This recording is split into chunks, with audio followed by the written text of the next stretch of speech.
நிறைய பேருக்கு ஒரு டவுட் வரும் இந்த எக்ஸாம்பிள் 6.1ல்.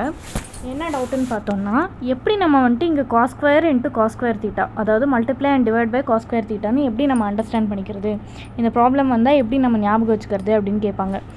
அதுக்கு தான் ஈஸியான ஒரு சொல்யூஷன் என்ன சொல்கிறேன்னா, இங்கே tan square theta minus sine square theta இருக்கா, இங்கே மைனஸ் இருக்குது. அதே இங்கே tan square theta minus sine square தீட்டாவில் இங்கே மல்டிப்ளிகேஷன் இருக்குது. அப்படின்னா இந்த மைனஸ் சிம்பிளை நம்ம மல்டிப்ளிகேஷனாக மாற்றணும். அதுக்கு என்ன பண்ணணும், நமக்கு இந்த இடத்துல ஒரு tan ஸ்கொயர் தீட்டா வரணும். அப்படி tan ஸ்கொயர் தீட்டா வந்துருச்சுன்னா நம்மளால் tan ஸ்கொயர் தீட்டாவை அவுட் சைடு எடுத்துகிட்டு ரிமைனிங் எல்லாத்தையும் உள்ளே எடுக்க முடியும். காமனாக tan ஸ்கொயர் தீட்டாவை வெளியே எடுத்துகிட்டு ரிமைனிங்கை உள்ளே எடுத்துக்க முடியும். அந்த ரீசனுக்காக தான் நம்ம என்ன யோசிக்கிறோம், இந்த சைன் ஸ்கொயர் தீட்டா கூட ஏதாவது ஒரு டேர்மை மல்டிப்ளையோ இல்லை டிவைடோ பண்ணுனா நமக்கு tan ஸ்கொயர் தீட்டா கிடைக்குமான்னு பார்க்குறோம்.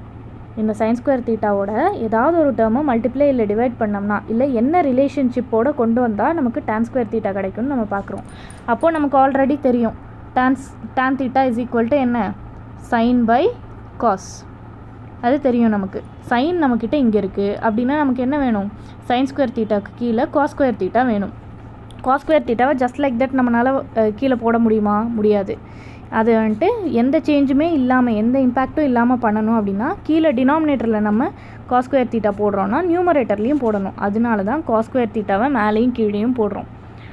ஸோ காஸ் ஸ்கொயர் தீட்டா இங்கே ஒரு காஸ் ஸ்கொயர் தீட்டா நியூமரேட்டரில் டினாமினேட்டரில் ரெண்டையும் போடுறோம். இப்போ இந்த மல்டிப்ளை பண்ணதுக்கப்புறம் இந்த டேர்மை tan ஸ்கொயர் தீட்டான்னு எடுத்துக்கிறோம். எடுத்த அப்புறம் நமக்கு என்ன ஆகுது, இங்கே ஒரு tan ஸ்கொயர் தீட்டா இருக்குது, இது காமனாக ஒரு tan ஸ்கொயர் தீட்டா ஆகுது, ரிமைனிங் ஒரு காஸ் ஸ்கொயர் தீட்டா இருக்குது. இந்த ரெண்டுத்துலேயும் காமனாக இருக்குது இந்த tan ஸ்கொயர் தீட்டாவை வெளியே எடுத்தோம்னா அப்போ என்ன ஆகும், இங்கே tan ஸ்கொயர் மட்டும்தான் இருக்குது. tan ஸ்கொயர் தீட்டா இன்ட்டு 1 தான் tan square theta. So tan square தீட்டாவை காமனாக வெளியே எடுத்ததுக்கப்புறம் 1 மட்டும் இருக்கும். மைனஸ் இங்கே tan square theta and cos square தீட்டான்னு ரெண்டு இருக்குது. அப்போ இங்கே tan ஸ்கொயர் தீட்டாவை காமனாக எடுத்தப்பறம் ரிமைனிங் நமக்கு காஸ் ஸ்கொயர் தீட்டா இருக்கும். அந்த காஸ் ஸ்கொயர் தீட்டாவை இங்கே போடுறோம். ஆல்ரெடி நமக்கு தெரியும் 1 minus cos square theta is sine square தீட்டான்னு.